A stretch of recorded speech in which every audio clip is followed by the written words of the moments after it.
21 lições para o século XXI. Yuval Noah Harari. Parte 1. O desafio tecnológico. No mundo inundado de informações irrelevantes, ter clareza é ter poder. E com esta frase de abertura, Harari começa dizendo, logo na introdução deste livro, que há um debate acontecendo no mundo, mas que a maioria de nós nem percebe. Isso porque é difícil manter a visão lúcida ou mesmo perceber quais são as pautas ou as questões que estão sendo tratadas nesse grande debate mundial de ideias. E o Val então vai dizer que a questão principal em debate é o futuro da nossa espécie, o futuro da humanidade. Mas o Val também vai ser sensível ao dizer que, para milhares de pessoas, suas preocupações e desconhecimento dessas coisas é mais do que justificadas, uma vez que na periferia, no leito de um hospital ou num assentamento para refugiados, há sofrimentos e demandas mais urgentes do que se preocuparem com questões globais e filosóficas, né? E o Harari então vai dizer que as pessoas nessas situações esperam e precisam não de um diagnóstico sobre o futuro, mas de um alívio imediato para o presente. E sobre essa questão, Harari também vai concluir que não tem conselhos ou nada a oferecer a essas pessoas além de sua tristeza e comoção. E vai concluir que tem mais a aprender com essas pessoas do que realmente ensinar a elas. E então ele vai dizer que a realidade é formada por muitas tramas e não há resposta simples para elas. E o que o Harari pretende é estimular a reflexão, isso nas palavras dele, e ajudar as pessoas a estar a par de algumas das principais conversas que estão acontecendo em nosso tempo. A pergunta, então, que Harari vai fazer é o que está ocorrendo no mundo? Qual o significado mais profundo dos eventos que ocorrem em nossa volta? E ele mesmo vai responder dizendo que, embora estas questões sejam globais, há uma forte conexão entre elas e a vida interior de cada indivíduo. E o que ele vai refletir é que como poderemos achar um terreno ético firme no mundo que se estende além dos nossos horizontes e fora do controle humano. Um mundo que suspeita de todos os deuses e de todas as ideologias. E para Harari, a questão crucial envolvendo esse debate sobre o futuro é justamente a fusão da biotecnologia com a tecnologia da informação, que será, isso se já não é, o fator aí mais determinante nos próximos anos. E desse modo, né, o autor vai dizer, tudo indica que a informação será no futuro o ativo mais importante na economia, porque a informação tende a reestruturar não apenas a própria economia, mas a sociedade, né? E assim como a própria mente e o corpo das pessoas de um modo geral. É isso, né, se referindo aí às descobertas e ao desenvolvimento na área do transhumanismo, por exemplo. E justamente o que a biotecnologia e a ciência da computação apontam é de que estas serão capazes de projetar cérebros e estender a duração da vida, né? E o autor vai concordar que ninguém sabe quais serão as consequências disso no breve futuro. A partir então da página 23, Harari vai discorrer sobre o liberalismo, ou o Estado liberal, ou narrativa liberal, como ele gosta de chamar, e vai dizer que a narrativa liberal concorreu e venceu a um modelo fascista e comunista, mas que apesar disso, esse modelo liberal da história, ele está hoje em crise. Nas palavras do autor, ele vai dizer que desde a crise financeira de 2008, pessoas em todo o mundo estão desiludidas com a narrativa liberal. E ele também vai chamar de panaceia liberal, né? E no sentido de que o liberalismo vende uma ideia de cura e solução para os problemas mundiais. Mas na visão do autor, isso não passa de um mantra global muito mais do que uma realidade factível, né?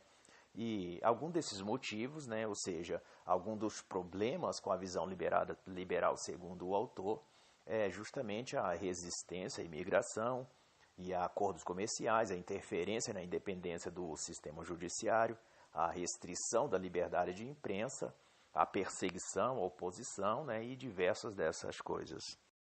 Mas cabe aqui uma observação de que, no meu ponto de vista, o Harari se mostra nessa questão muito mais um militante ou ativista da agenda global do que um historiador propriamente dito. Porque os problemas que ele aponta como um produto ou consequência do liberalismo econômico, eu vejo como o oposto disso, ou seja, a questão da imigração, para servir como exemplo, para o globalismo, limitar ou querer controlar a entrada desordenada de imigrantes, é questão de racismo, de preconceito ou xenofobia, como se está na moda dizer.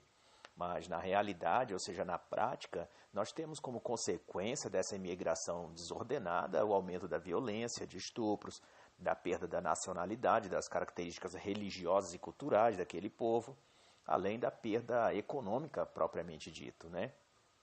Quanto à questão da liberdade de imprensa, eu acredito que nunca houve um momento da história recente do mundo pelo menos, onde os meios de comunicação desfrutaram de tanta liberdade, inclusive a liberdade de inventar mentiras e perseguir e caluniar seus desafetos políticos ou ideológicos. Vede, por exemplo, a enorme quantidade de ataques e fake news que recebem e receberam Donald Trump e Jair Bolsonaro, né, pela mídia desde as suas respectivas campanhas e até depois disso, já no exercício de suas funções como presidente, né? Se não houvesse, aliás, liberdade de imprensa, não haveria tanto entusiasmo na mídia para criar factoides e mentiras para denegrir a imagem pública, né, de governos legitimamente eleitos. Mas para entender toda essa conjuntura muito melhor e mais aprofundada, eu recomendo o excelente livro A Transformação Social, como a mídia de massa se tornou uma máquina de propaganda, do autor Christian de Rosa. Esta é realmente uma excelente obra. Mas voltando a Harari, né, passando da página 23, ele vai dizer que há um sentimento crescente no mundo de descontentamento e desilusão quanto ao modelo liberal. Também vai dizer que se trata de uma grande farsa que confere poder a uma elite minúscula, né, às custas da exploração das massas. Mas vale aqui também lembrar que esse discurso ele não é novo, ele já foi ouvido em muitas partes do mundo. E o último, mais recente país que deu atenção a esse discurso se chama Venezuela. E não é preciso a gente comentar, né, qual foi o resultado disso. Bom, mas ao mesmo tempo, Yuval Harari vai dizer que todas as narrativas globais falharam, né? Seja ela o fascismo, o comunismo, o liberalismo, todas decepcionaram em suas promessas de liberar o mundo para uma nova e duradoura fase de paz, de prosperidade e de liberdade, como prometiam. E então Harari vai dizer que, como alternativa a esse vácuo ideológico e desesperança, as soluções capitalistas ou socialistas, as nações se voltam agora cada uma ao seu modo, né, a uma espécie de regionalização ou fantasia nostálgica de um passado glorioso aí nos termos do autor Harari, né, que agora ele tenta reviver cada um ao seu modo esse passado glorioso. Os Estados Unidos, por exemplo, pela liderança de Donald Trump, tenta revisitar o poder e prosperidade americana das décadas de 1950, 1980, né, sob a bandeira ou ideal de fazer a América grande novamente. Já a Inglaterra sonha em retornar à era esplêndida da Rainha Vitória, o Harari vai usar esse termo, almejando aí conseguir com isso, através do Brexit, claro, o rompimento com a União Europeia. Quanto a Putin na Rússia, né, ele tenta fazer ressurgir o Império Czarista, mantido pelo nacionalismo russo e pela fé ortodoxa eurasiana, né? E então o autor vai dizer que sonhos nostálgicos semelhantes a estes se misturam a sentimentos nacionalistas e tradições religiosas para, desse modo, inspirar, né, novos modelos administrativos em todos os países, né? Como, por exemplo, a Índia, Polônia, Turquia e vários outros. Mas a partir da página 40, né, até a página 68, mais ou menos, Yuval Noah Harari vai tratar a questão do trabalho, né, de como a relação ser humano no mercado de trabalho será afetado daqui para frente com essa tal ascensão da tecnologia da informação associada à engenharia genética e à biotecnologia. E segundo o que prevê Harari, a robótica mudará quase todas as modalidades de trabalho, porque a máquina, né, a inteligência artificial, na visão do autor, será capaz de reproduzir de modo até melhor não apenas as funções mecânicas, né, como já ocorre na agricultura, por exemplo, mas inclusive ações cognitivas humanas, né, que é aprender, analisar, comunicar.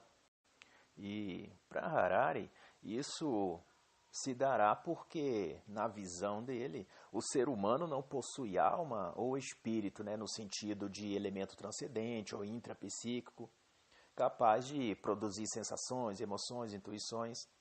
Aquilo que se convencionou chamar de emoções humanas, na opinião do autor, são resultados lógicos aproximados da interação e associação de bilhões de neurônios cerebrais que são interconectados e que depois de mapear, né, nossa rede neural cerebral, esses neurônios, né, calculam e apresentam a melhor forma de agir, de pensar, de sentir naquela determinada situação. E nas palavras do próprio autor, a pesquisa em áreas como neurociência e economia comportamental tem permitido cientistas hackearem os humanos e compreenderem como estes seres humanos tomam decisões, né? Todas as nossas escolhas, desde o que comer até que parceiros sexuais ter, são resultados não de um livre-arbítrio, como a gente está acostumado a pensar, mas de bilhões de neurônios que calculam probabilidades, né? Ou seja, a intuição humana é, na realidade, a capacidade de reconhecer padrões. E o autor vai dizer que emoções e desejos são, na realidade, algoritmos bioquímicos, né, prestes a serem totalmente decifrados pela engenharia computacional moderna, né? E na página 43 ele vai estender esse assunto dizendo que os neurocientistas estão aprendendo muito a respeito da amígdala e do cerebelo. E isso irá permitir, né, que computadores superem até mesmo psicólogos e psiquiatras humanos, pelo menos até o ano 2050, naquilo que diz respeito à compreensão do comportamento e da atividade mental dos seres humanos, né? Podendo assim, não apenas, a ciência moderna não apenas prescrever com eficácia um medicamento, mas também será capaz de antever o diagnóstico antes mesmo de apresentarmos qualquer sintoma, né? Ou seja, vai agir muito mais na prevenção do que no tratamento especificamente. Quanto a isso, o autor vai dizer, né, que graças a algoritmos de aprendizagem e sensores biométricos, o indivíduo pobre, num lugar muito distante, poderia usufruir de assistência médica muito melhor usando apenas o seu smartphone. Mas cabe a gente refletir se, nesse tal lugar distante e remoto, as empresas de tecnologias terão achado viável instalar torres de transmissão de sinal de internet e telefonia, né, tudo que é preciso para uma conexão de internet, para que esse cidadão isolado, pobre, sem recursos que o Harari diz, ele conseguirá ter acesso a essa tecnologia, esse recurso aí. Isso se ele tiver já superado o seu analfabetismo digital para que use um aparelho como o smartphone, né? Ou se não, né, muitas das vezes o próprio analfabetismo integral, né, para que ele tenha uma forma de interagir via online aí com toda essa tecnologia médica do futuro. E a longo prazo, o Harari vai dizer, na página 47, nenhuma atividade permanecerá imune à automação. Até mesmo a música, a arte, elas sofrerão aí também forte influência. Isso porque, segundo o autor, a arte é definida pelas emoções humanas, mas, porém, algoritmos serão capazes de compreender e manipular as emoções. Então, será aí muito mais eficaz também no campo aí da arte e da música do que os próprios seres humanos. E, passando então pela página 69, Harari vai dizer que, aliás, o Harari vai entrar no tema liberdade e vai dizer que o princípio máximo da narrativa liberal é a liberdade, né? Ou seja, tudo é feito em nome ou em função da liberdade. E vai citar, por exemplo, que na política o liberalismo prega que o eleitor sabe o que é melhor. Já na economia, o liberalismo afirma que o cliente sempre tem razão. Já no aspecto pessoal, o liberalismo incentiva as pessoas a voltarem-se para si mesmas, né, e ouvir o seu eu, o seu coração.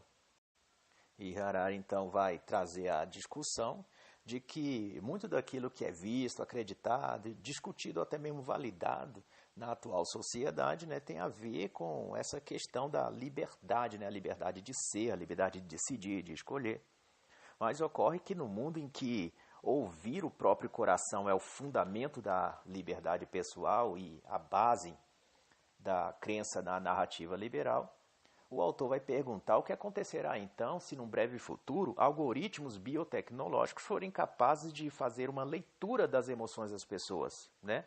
Se as escolhas livres das pessoas, ou seja, em que ela vai votar, qual comida vai escolher na sexta-feira à noite, que filme vai assistir na Netflix, são escolhas feitas fundamentalmente nos sentimentos e emoções, né?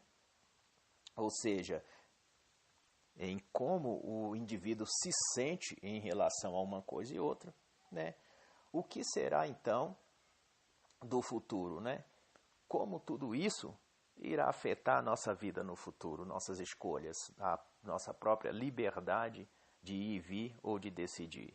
E vale aqui lembrar que, para Harari, sentimentos e emoções humanas não são coisas que ocorrem em nosso interior, né? Dotados de propriedades imateriais, coisas inexplicáveis, né? Nesse sentido, mas mecanismos bioquímicos, né? Ou seja, para Harari, sentimentos e emoções são mecanismos bioquímicos que todos os mamíferos e aves usam para calcular probabilidades de sobrevivência e de reprodução, né? Isto é, sentimentos não se baseiam em intuição, inspiração, liberdade, mas apenas em cálculos, né, segundo o autor. E desse modo, né, as questões ou escolha que fazemos, baseadas no livre-arbítrio e nos nossos sentimentos, será nesse futuro tecnológico feito por algoritmos instalados aí em algum sistema tecnológico e que saberá melhor do que nós mesmos até quais pessoas é mais adequada para casarmos ou que parceiro sexual tem a maior probabilidade de nos satisfazer ou qual candidato ou partido político é mais adequado nós votarmos. Ou seja, todas as nossas decisões de escolhas não será feita aí por nós mesmos, por nosso livre-arbítrio, mas por essa máquina e o conjunto de algoritmos aí que vão fazer uma leitura de nossos sentimentos e emoções e nos apresentar os melhores caminhos aí quanto a tudo que pensamos e que escolhemos e que decidimos aí de modo geral. De modo mais simples e direto, equivale a dizer que os processos bioquímicos que formam nossos desejos e escolhas serão todos compreendidos e decodificados e depois disso introduzidos num tipo de banco de dados virtual que dará, né, a superprocessadores biotecnológicos a capacidade de decidir e escolher em nosso lugar, né? E esse grande lugar virtual de armazenamento de dados, o autor vai chamar de Big Data. E muito mais desse fomento tecnológico do futuro a gente pode conhecer em detalhes no outro livro do autor, né, chamado, desse mesmo autor, de Harari, chamado Homo Deus. E como exemplo disso, na página 76, Yuval vai dizer que na medicina, por exemplo, esse processo já está tomando uma forma mais consolidada. Ele vai citar um tipo de aparelho chamado sensor biométrico, que através desse é possível se usar, né, no próprio corpo e é capaz de coletar e converter processos biológicos em informação eletrônica e armazená-la posteriormente em computadores para que sejam aí analisadas pelos especialistas aí nesse tema, nessa questão. E ainda nesse tema da medicina, o Harari vai entrar numa questão um pouco mais delicada, e na página 76 vai dizer, por exemplo, que esse tipo de leitura bioeletrônica vai ajudar, inclusive, ao adolescente quanto aos seus próprios dramas existenciais, né? E, por exemplo, se ele for gay ou se for hétero, Se um algoritmo, né, vai dizer o Harari, mostrar a esse jovem imagens de homens e mulheres atraentes e em seguida rastrear o movimento dos seus olhos, a pressão sanguínea, sua atividade cerebral, em 5 minutos esse programa biocomputacional poderá dizer dizer a esse jovem, aliás, qual é exatamente a sua posição na escala gay-hétero, né, por assim dizer. Ou seja, na visão de Harari, isso poderá evitar anos de frustração desse jovem em tentar descobrir por si mesmo o que há de diferente com ele em relação às demais pessoas. E Harari prevê ainda que as empresas, de modo geral, usarão esses mesmos algoritmos para saber que tipo de conteúdo usar em suas propagandas para estimular de maneira ainda mais eficaz cada indivíduo, né? Ou seja, nas redes sociais e internet, leitores bioquímicos farão o trabalho de monitorar e armazenar esse tipo de informação neuroquímica que cada pessoa aí dispõe ou transmite mesmo involuntariamente ao piscar os olhos numa imagem ou a deter, né, os olhos ali, a visão num vídeo ou em outra coisa qualquer, ou ao coração se acelerar diante de alguma coisa que a pessoa captou na internet. Ou seja, tudo será uma forma de ser captado aí essas informações neuroquímicas e transferidas aí para o grande Big Data. Não haverá, na visão do autor, como fugir, né, dos leitores de emoções. E numa comparação, numa consideração muito acertada do Harari, ele vai dizer na página 79 que o termo televisão vem do grego e do latim e significa ver de longe, né? A televisão, vai dizer o Harari, foi concebida, né, no seu sentido original, como um dispositivo que permite a pessoa ver de longe. Mas, brevemente, a televisão também vai nos permitir ser vistos de longe, né? Assim como a obra 1984 do autor Orwell, né, George Orwell, em que o grande irmão via a todos e a tudo por meio da teletela, né? Ou seja, se hoje nós vemos a televisão, muito breve a televisão também nos vai ver, né? Captando aí todos os nossos rastros aí, sejam digitais ou emocionais, sentimentais, sejam neuroquímicos, para que seja aí produzido um conhecimento a respeito de cada pessoa. E se até aqui você está preocupado que tanta informação e acesso à vida privada das pessoas possa aí se tornar no futuro um tipo de ditadura digital nas mãos de governos ou pessoas aí, ou grupos, né, corporações inescrupulosas, repare que o próprio autor, né, o próprio Harari, diz na página 95 que governos autoritários poderiam obter o controle absoluto de seus cidadãos. Não só o regime, né, desse governo saberá o que você sente, como também poderá fazer você sentir o que ele quiser. Então, a partir da página 102, o autor vai tratar sobre o tema igualdade e na perspectiva da biotecnologia e de sistemas de informação, quem controlar os dados também controlarão o futuro, né?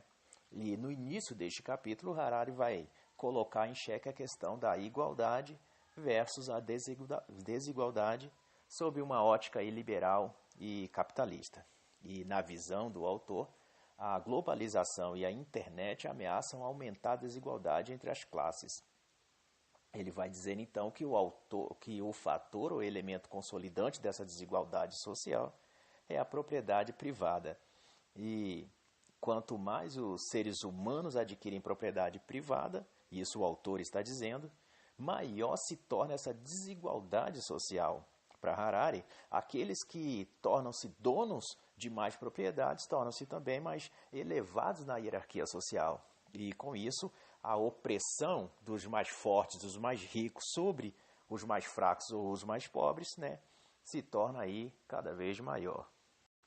Mas, porém, essa visão particular do autor é, na verdade, o argumento padrão de toda a ideologia socialista e exaustivamente reproduzida na voz e palavras de muitos pensadores e filósofos no decorrer dos anos, né? Mas que, ao mesmo tempo, vai oferecer depois o remédio comunista como antídoto para curar essa tal desigualdade social que existe no mundo, né? Mas para servir como ponto de equilíbrio entre o que Harari diz neste capítulo e a realidade, né, da tentativa comunista de estabelecer essa igualdade social, eu deixo como referência e como recomendação as obras do comunista exposto de W. Cleon Skousen e Jogando para Ganhar, né, de Roberto Motta. Além, é claro, do excelente livro O Progresso da Ignorância, de Olavo de Carvalho. Estas obras aí dão, na minha opinião, uma cobertura intelectual, filosófica e histórica aí, muito melhor sobre a questão da desigualdade e a igualdade aí de classes proposta pelas ideologias totalitárias. Então fica aí a recomendação. Mas voltando aí ao autor, o Harari vai dizer que da mesma forma que a posse de propriedade privada possibilitou a estruturação aí da sociedade em castas sociais, né, em classes sociais, ou classes hierárquicas desiguais, da mesma forma aqueles que forem os donos ou os proprietários dos dados, das informações aí no futuro, terão o controle do mundo e o controle aí da vida das pessoas. E o Harari então vai fazer uma comparação, né, uma analogia, dizendo que antigamente a terra era o principal ativo no mundo e a política servia ao esforço de conseguir controlar a terra e a sociedade se dividia em aristocratas e pessoas comuns. Na era moderna, as máquinas e fábricas se tornaram mais importantes que a terra e a política se concentrava em controlar os meios de produção. E a sociedade então se dividiu entre capitalistas e proletários. Mas no século XXI, os dados, as informações será o ativo mais importante e a política tentará controlar esse fluxo de dados, né? E quem controlar esses dados, estas informações, terá o próprio futuro nas mãos. E Harari então vai discorrer como irá funcionar, aliás, como funciona, né, atualmente esse mercado de transmissão de dados, e isso será aí bem aperfeiçoado no futuro. Ele então vai dizer que empresas como Google, Facebook capturam nossa atenção, nos fornecendo informações, serviços e entretenimento, e depois vendem nossa atenção, né, vendem isso, o nosso tempo de acesso a estas plataformas, são vendidas a empresas privadas de anúncios, etc. Mas o verdadeiro negócio por trás disso, o autor vai dizer, não está em nossas horas de acesso ou nos produtos que os anunciantes oferecem quando nós estamos online, mas na coleta de dados sobre aquele usuário, sobre nós, né? E cada acesso, cada clique, cada curtida que nós damos num post qualquer, uma imensa quantidade de dados sobre nós é fornecido ao Google e ao Facebook. E desse modo, nós não somos seus clientes, né? Clientes do Google, do Facebook. Na realidade, nós somos produtos do Google e do Facebook. E no futuro, estes dados e informações irão compor esse grande Big Data global, né? E as máquinas de softwares farão aí suas buscas algorítmicas personalizadas para saber tudo o que quiser sobre nós, né? E sobre qualquer outra pessoa no mundo. E surge então, né, uma questão que quanto mais dados fluírem para estas máquinas inteligentes, mais fácil será para corporações ou agências do governo nos conhecer, nos manipular e tomar decisões de nosso lugar, né? Mas aí surge então uma pergunta ética sobre isso, que é o seguinte: se os dados e informações são nossas, quem deveria ter direito sobre elas, né? O governo ou nós mesmos? Mas, ao mesmo tempo, o governo sempre tem artifícios, né, para ser usado contra nós. Ou seja, ele pode usar, por exemplo, o caos para provocar o consentimento das pessoas, né? É fácil para o aparato do Estado usar o pretexto da violência, do terrorismo, da imigração descontrolada ou da própria corrupção política para sugerir, né, novas medidas de segurança, mais vigilância virtual, mais coleta de dados, mais sequestro da privacidade, né? Tudo sobre a justificativa de resolver os problemas que assolam a sociedade, mas problemas estes que estão sendo aí criados, né, ou estimulados pelo próprio governo ou, né, grupos de interesse aí nesse controle virtual aí da vida humana. Entramos então na parte 2 do livro, qual o autor vai chamar de desafio político. E logo no início deste capítulo, né, uma frase vai chamar a atenção que é o nacionalismo, a religião e a cultura dividem o gênero humano. E, embora revestida de uma aparente boa intenção, na verdade esta frase remete ao desejo, né, que já de muito profetizado, de algumas corporações ou governos de criar ao redor do mundo uma espécie de comunidade global, né, interconectada, vigiada, controlada e subserviente aos anseios e caprichos aí de uma tal elite financeira internacional. E o Harari vai dizer na página 105 que por trás dessa informação, né, isso ele tem até uma visão otimista, né, ele vai relatar a publicação de Mark Zuckerberg, criador do Facebook, isso em fevereiro de 2016, do seu manifesto sobre a construção dessa tal comunidade global, que culminou na criação da Cúpula de Comunidades em junho de 2017. E tanto para Zuckerberg quanto para Harari, né, as perturbações sociais crescentes no mundo demandam um tipo de controle social a nível também mundial. E o Facebook, o próprio Zuckerberg vai dizer, terá um papel determinante nisso. E para ficar claro aonde tudo isso vai chegar, na página 118, o próprio Harari vai dizer que a visão de comunidade do Facebook talvez seja a primeira tentativa de usar inteligência artificial para fins de engenharia social, com planejamento centralizado e escala global.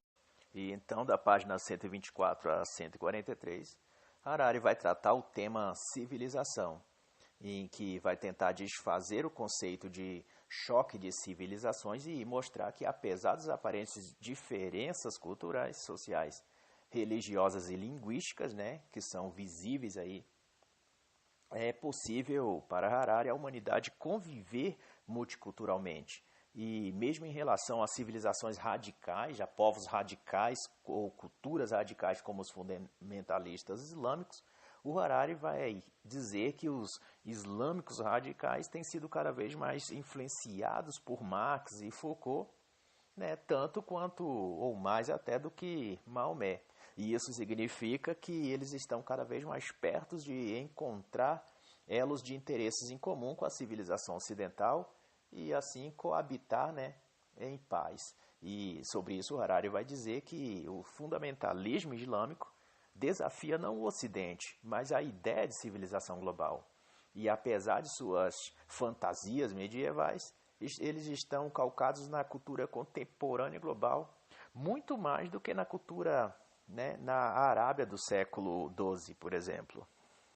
Mas independente do que o Harari fala a respeito disso, né, eu tenho por certo que o preconceito, intolerância e perseguição islâmica contra a cultura e a religião ocidental, ela se mantém inalterada, ainda que os islâmicos aí, segundo Harari, esteja lendo mais Marx e Foucault do que o próprio Maomé.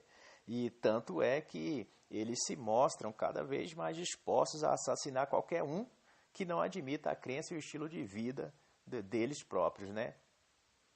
E isso da mesma forma, ou seja, de igual forma quando Maomé estava vivo. Isso está inalterado até hoje, essa disposição de matar aí aqueles que não aderem às crenças aí islâmicas, ela se mantém inalterada desde a época de Maomé até agora aí por seus seguidores fanáticos. E essa tese do autor de que só há uma civilização no mundo, a meu ver, vai contra a própria realidade dos fatos, né? Porque para mim, até onde eu posso entender, este capítulo é, na verdade, um emaranhado de racionalizações para justificar o injustificável e criar uma ponte de argumentos onde não se pode haver uma ligação lógica com a própria veracidade dos fatos, né? E quando se trata de fatos reais do nível que se discute aqui nesse livro e neste capítulo, não importa quão belas sejam as palavras usadas para distorcê-los, ainda assim os fatos evidentes continuarão falando mais alto do que as próprias palavras. E para entender mais profundamente essa dinâmica aí entre civilizações e o que diferencia uma e outra no nível aí tanto psicológico como cultural, social, moral e até religioso, eu recomendo aí um importantíssimo livro, né, que é A Interpretação das Culturas, do autor Clifford Geertz. E então, na página 144, Harari vai falar sobre nacionalismo, né?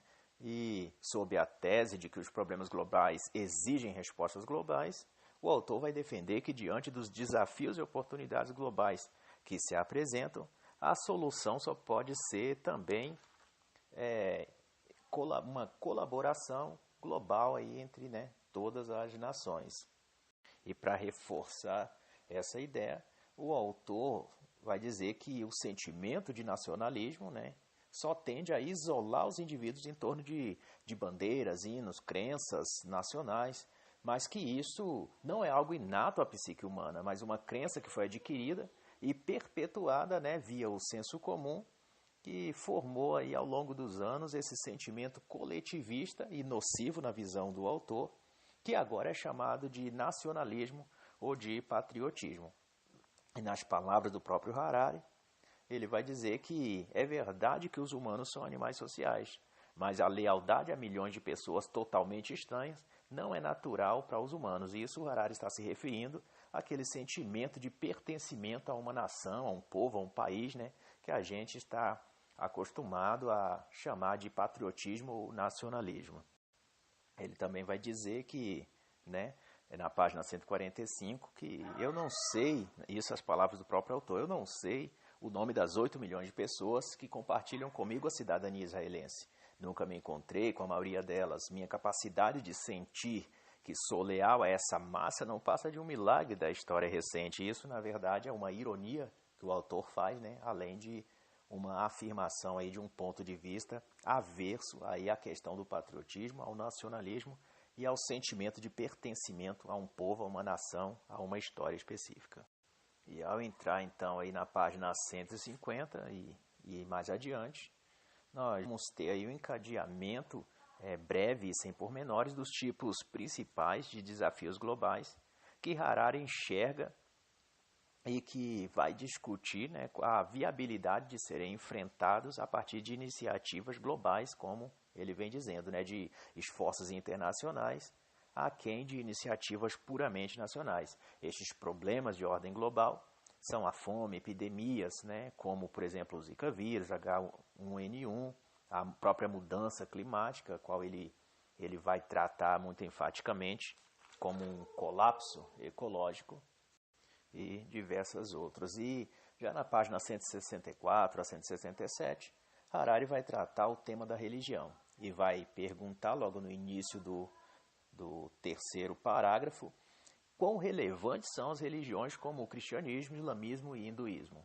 E como era de esperar, né, dado o viés interpretativo do autor, que já está claro até aqui, ele já conclui na página 165 que as religiões tradicionais são irrelevantes para os problemas modernos e que mesmo os problemas de diretriz humana como ética, solidariedade, ajuda humanitária, paz ou amor ao próximo, que o autor chama de problemas identitários, né? Mesmo estes, o Harari diz que a religião tradicional tem sido mais parte do problema do que da solução. E então, a partir da página 167, o Harari vai fazer uma série de apontamentos que eu, na minha humilde visão, considero um desprezo e um desrespeito à religião, seja qual ela for, mas aqui especificamente o Harari vai tratar mais das religiões mais conhecidas, entre todas aí o cristianismo. Ele então vai dizer, um sacerdote não é alguém que sabe dançar a dança da chuva e acabar com a seca. Um sacerdote é alguém que sabe justificar o fato de a dança da chuva ter fracassado e por que devemos continuar acreditando em nosso Deus, mesmo que ele pareça surdo a nossas preces. O autor também vai dizer que sacerdotes e gurus só aprendem a dar melhores desculpas. Outra citação do autor, na página 171, será de que a religião não tem realmente muito a contribuir para os grandes debates políticos do nosso tempo. Como alegou Karl Marx, ela é só um verniz. Na página 176, o autor também faz uma consideração a respeito disso e diz que as religiões tradicionais são parte do problema da humanidade e não parte da solução. E não é preciso ser um gênio para concluir que o autor está sugerindo nessas páginas é a extinção da religião, né? Porque como se age diante de um problema? Tentando resolvê-lo, né? Eliminá-lo. E se, conforme o Harari, a religião é um problema, então convém eliminar esse problema. Essa sugestão, porém, ela não difere daquelas sugestões que Marx, Lenin, Stalin ou Hitler sugeriu. São exatamente as mesmas. Mas para conscientizar você, leitor, que talvez seja fã de Harari, eu recomendo as obras de Christoph Dawson, né, O Progresso da Religião, A Criação do Ocidente, A Formação da Cristandade, porque estes livros vão te dar um subsídio intelectual e filosófico da importância da religião cristã aí dentro da sociedade no decorrer aí dos anos e da construção da história ocidental. E a importância de se saber isso é que pela fé cristã todo o Ocidente foi construído e mantido, inclusive a própria ciência a qual o Harari diz representar. E é inclusive com base na liberdade que os princípios cristãos ocidental lutou e defendeu, que autores como Hawkes ou mesmo Yuval Harari pode hoje encher os pulmões de arrogância ascética e expelir suas flatulências verbais para criticar a mesma fé cristã que séculos atrás se ergueu para defender e garantir a liberdade de expressão e de opinião. Pois, se estivesse ele num país de religião não cristã, né, talvez não teria de pagar com a vida qualquer crítica que fizesse. Então, toda vez que vimos Harari ou algum outro autor criticar o cristianismo, a gente deve saber que é por causa do cristianismo que ele hoje tem o direito e liberdade de criticar. Porque se estivesse num país islâmico, ele não teria essa mesma liberdade, né? Perderia a sua cabeça, a sua língua e a sua vida, se criticasse, por exemplo, o Islã. E na página 178, então, o tema será a imigração e Harari vai trazer à discussão as questões que estão atualmente em debate aí no mundo, né, que é a imigração na Europa. E ele vai lembrar que a União Europeia foi construída sobre a promessa de transcender as diferenças culturais entre os países europeus. E, portanto, né, quando se trata desse tema, vem à tona não apenas questões locais de cada país em particular, mas os próprios ideais multiculturais e de tolerância adotados por cada país membro da comunidade internacional da União Europeia. Mas, quanto a esse tema, a opinião de Harari não parece divergir daquele amontoado de ideias politicamente corretas que a gente está acostumado a ouvir na mídia aí, transmitida aí pelos proponentes aí da ONU, grupos feministas, as ONGs internacionais, os conglomerados globalistas aí da mídia, da internet, né, que a gente vê há muito tempo. E quanto a isso, o autor vai trazer uma indagação, né, que mostra exatamente o ponto de vista dele em consonância aí aos preceitos aí da ONU e desses grupos aí, ONGs, a qual já citei. Harari então vai dizer por que o refugiado sírio na Alemanha teria de assimilar cultura e padrões da Alemanha? Por que ele teria de admitir que a cultura alemã é melhor que a sua? E a essa questão que o Harari suscita, eu responderia que é porque foi o imigrante sírio quem deixou seu país para vir à Alemanha e não o contrário, né? Isso por si só já é uma declaração de que o imigrante sírio considera a Alemanha melhor e mais favorável a ele que a sua terra natal. Assim, é ele quem tem de adaptar-se aos costumes locais e não tentar mudá-los, né? Como se quisesse transformar o país para onde foi no país que ele deixou, né? Mas se tudo que o imigrante quer é tornar aquele país semelhante à sua terra natal, por que em vez disso ele não retorna ao seu país natal e deixa as pessoas dali viverem na própria cultura que estão acostumados, né? Usando este exemplo, o que um sírio acharia de um alemão ir para a Síria e de repente querer mudar tudo por lá, os costumes, as tradições religiosas, não faria qualquer sentido, né? Então, o mesmo se aplica aí como resposta à indagação de Harari. Mas existe um livro também, muito anterior a este de Yuval Harari, que vai trazer essa temática e desde da época já delineia, né, esse tipo de abordagem multiculturalista e pró-imigracionista, né? O livro é do escritor Benjamin Abdallah Jr. e se chama Fronteiras Múltiplas, Identidades Plurais. De qualquer modo, eu recomendo para quem quiser aí conhecer um pouco melhor essa questão e quando começou aí toda essa discussão. E na página 201 tem início a parte 3 do livro, que o autor vai chamar de Desespero e Esperança.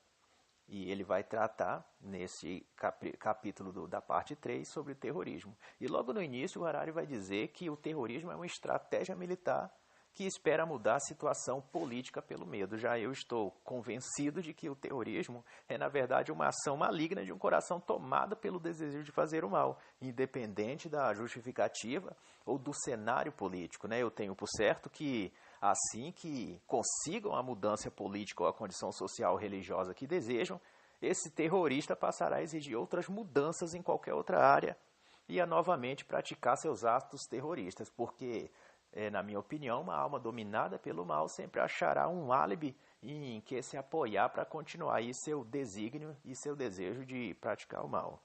Veja aí, por exemplo, que os mesmos grupos que utilizam de ataques terroristas para protestar contra algo qualquer, que discordam na política internacional ou na política local, são os mesmos grupos, os mesmos indivíduos que violentam mulheres e degolam homossexuais.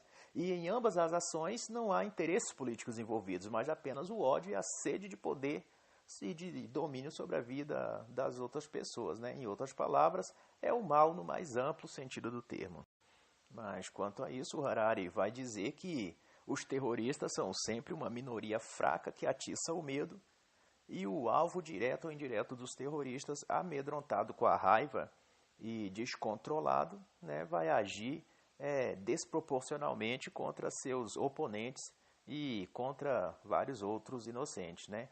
E para exemplificar isso, o autor vai citar a história da mosca na loja de porcelana, que apesar de não ter força para destruir a loja nem as porcelanas, ela desperta a ira do touro com seu zumbido insistente, até que o próprio touro, tomado pela raiva, entra na loja e destrói aí as porcelanas completamente. E nessa analogia, né, o Harari vai dizer que a mosca na história mundial recente foi o atentado de 11 de setembro nos Estados Unidos. E o touro, né, é o próprio Estados Unidos que, enfurecido e cegado pela raiva, entrou e destruiu toda a loja de porcelanas do Oriente Médio. E, como resultado, milhares de outras moscas agora foram despertadas no mundo para juntas zumbirem num tom mais alto e mais irritante diante do touro. E visto o nítido viés do autor, né, essa crítica não me surpreende, porque, dado o que vimos até aqui, o autor tem a capacidade de tecer sutis críticas aos costumes e tradições ocidentais, especialmente as de cunho religioso e cristão, né? Mas para mim é só mais uma flecha envenenada que alguém atira contra os padrões morais e religiosos do Ocidente, como se os princípios e padrões políticos ou culturais de outras partes do mundo fossem assim tão superiores que os nossos. Bom, mas há de se considerar, nesta analogia da mosca e do touro, que as moscas não foram despertadas pela ação errada do touro. Na verdade, elas já estavam aglutinadas e alimentando-se do ódio ideológico ao touro. E a tudo que o touro representa, né? Liberdade, fé, fraternidade. Ainda que as porcelanas não fossem quebradas e muito antes delas existirem, esse ódio contra tudo que é certo, bom e verdadeiro já havia incendiado a alma das moscas malignas que apenas procuravam uma ocasião para atacar e espalhar o seu barulho ensurdecedor, né? Mas ainda assim ter o respaldo dos outros insetos que a apoiariam dizendo que foram molestadas primeiros, etc. No fundo, todos, até mesmo aqueles insetos mais rasteiros e maquiavélicos que escrevem livros e se fingem de isentos e científicos, mesmo estes sabem que o maior mal não está na raiva do touro, né? Não está na raiva que o touro sente e nem no zumbido que a mosca faz. Mas o verdadeiro mal está nas ideias que enchem a cabeça da mosca para que deixasse o seu lugar e se dispusesse a provocar o touro. Neste caso, o mal está na ideologia política ou religiosa que inspiram as moscas no mundo a agir como agem. E até a página 214, o autor vai focar no atentado do 11 de setembro e na ação americana, deixando aí a uma certa irrelevância o fato dos terroristas agirem em nome de Alá e em nome da sua religião e do ódio que sentem pela cultura ocidental. E talvez isso porque, em algum nível, o próprio Harari sente o mesmo rancor pela cultura cristã ocidental. E na página 205, para se ter uma ideia, ele vai dizer que o World Trade Center era um enorme tótem fálico cujo colapso tem imenso efeito audiovisual. Como entendemos o terrorismo como um teatro, nós o julgamos mais por seu impacto emocional do que material. Isso vai ser as palavras do autor em relação a tudo isso.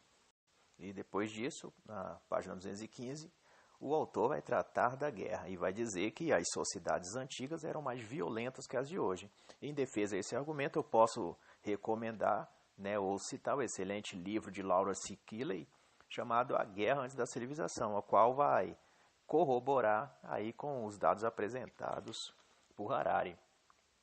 Mas, contudo, como não poderia deixar de ser, Harari vai se inclinar sua opinião à mesma corrente ideológica que a esquerda e os afiliados às ideias progressistas já fazem, que é dizer que, desde as duas guerras mundiais, o fundamento promotor da guerra é a ambição econômica e o desejo por prosperidade.